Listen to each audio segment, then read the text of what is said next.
大家有冇諗過呢？其實寫字呢，唔係淨係功能性嘅喎，亦都係一種藝術嚟嘅。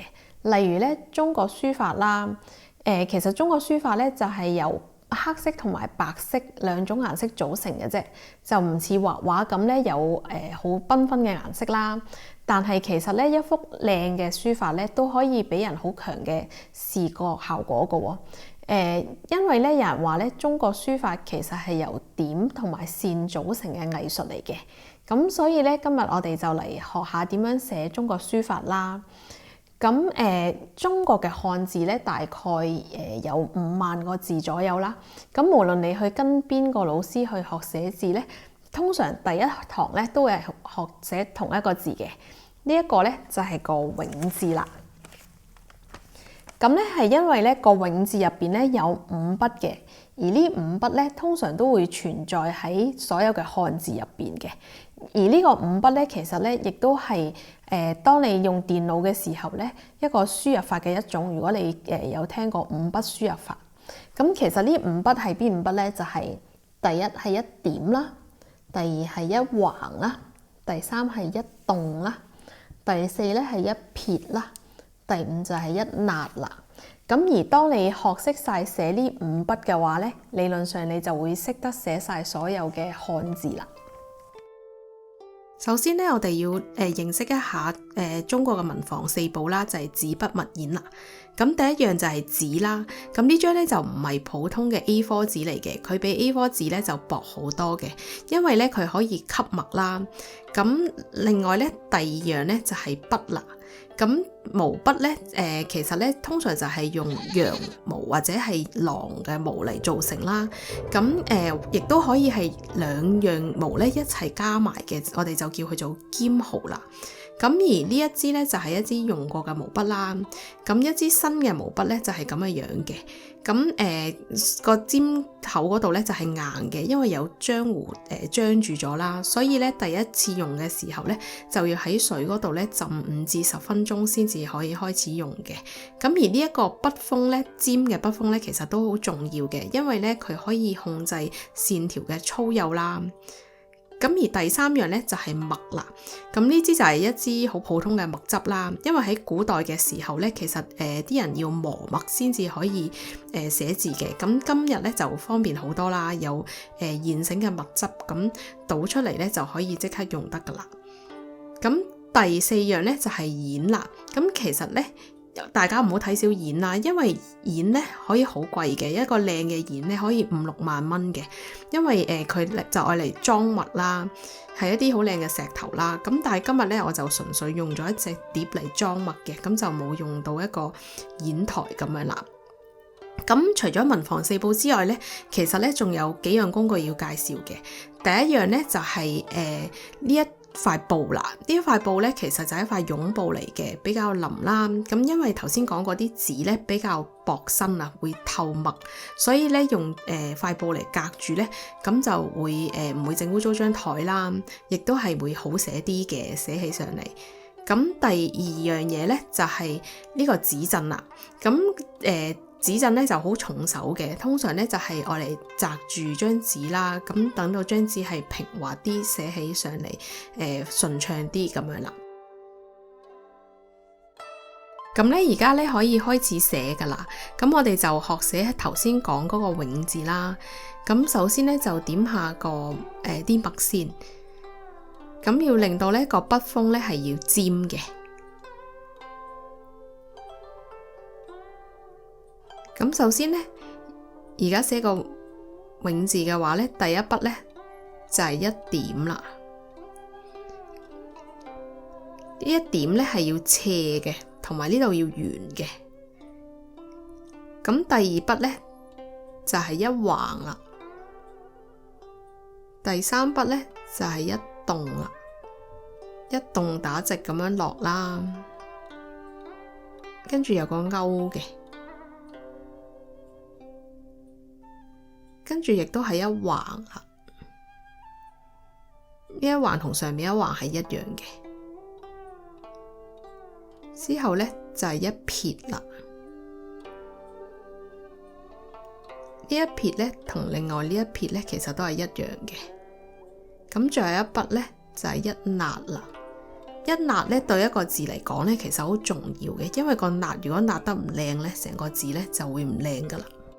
咁通常呢，寫完個主題之後呢，我哋呢都會署名或者落款嘅。咁可以簽名簽自己嘅名啦，或者係寫今年嘅年份啦。呢個就係為咗喺章法上面呢個書法呢會好睇啲啦。咁我而家呢喺呢度呢就寫今年嘅年份啦。咁今年係己亥年啦，因為喺中國曆法入邊呢，每60年就係一個輪迴，咁每一年呢都會有一個名嘅，咁就60年重複一次啦。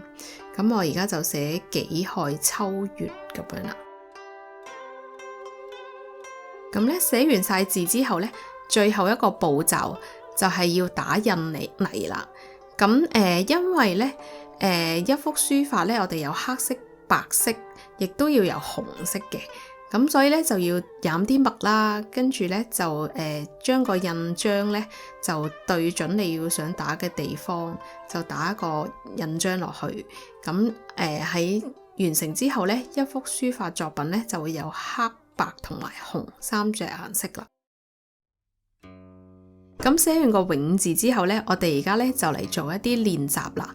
咁通常呢練習呢，我哋都會用呢一隻9宮格紙嘅，因為呢佢係正方形啦，你見有打橫、打直、打斜，咁可以幫助你呢將個字呢寫喺正中間嘅。咁我哋呢而家呢就嚟練習一下頭先學過嘅永字啦。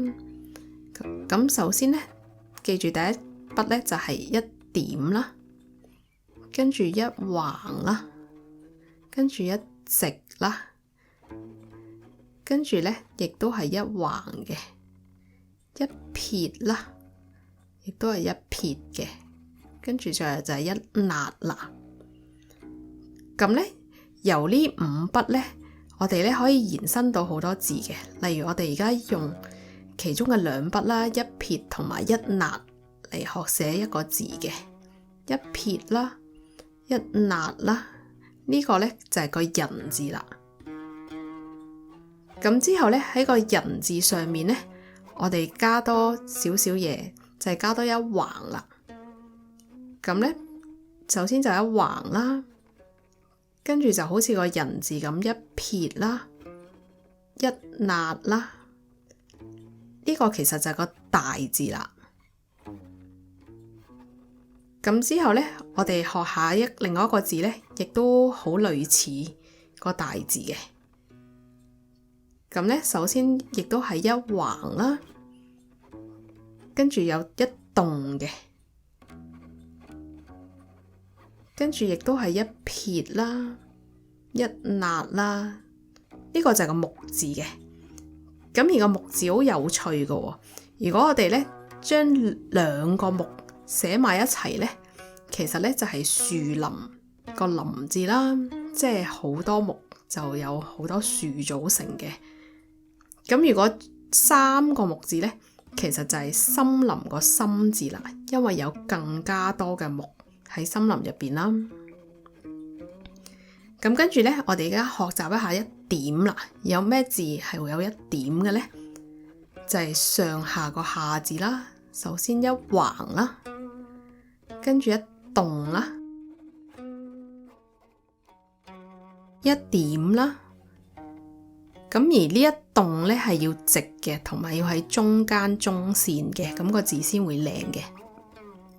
另外呢，我哋又學下另外一個字呢，有一點嘅，咁就係一個筆字啦，一橫啦，一撇啦，一棟啦，同埋一點啦。咁呢，我哋頭先呢學咗個下字，而家就要學個上字啦，一棟啦，一橫啦，再一橫啦，呢個就係上下個上字啦。咁呢，頭先呢，我哋學咗個大字啦，咁而家呢，加多一橫就係個天字啦，一橫啦，再一橫啦，一撇啦，一捺啦。我哋咧頭先咧學咗個人字啦，而家咧就學一個入字啦，就係一撇啦，同埋一捺啦。只不過係呢兩個筆畫嘅長度唔一樣啦。咁跟住咧，而家我哋咧再寫一個字咧，就係淨係得一橫同一直嘅啫。一橫啦，跟住一動啦，一橫啦，一動啦，再一橫啦，一橫啦，一橫啦，跟住一動啦，呢個就係個車字啦。咁咧今日嘅練習就係咁多啦。咁我哋而家嚟重溫一下個永字啦。個永字咧就有5筆嘅。咁首先係一點啦，一橫啦，一動啦，一撇啦，同埋一捺嘅。多謝大家收睇今日嘅片段。咁如果你有興趣再收睇多啲關於書法嘅內容咧，咁可以 subscribe 呢一個網址嘅。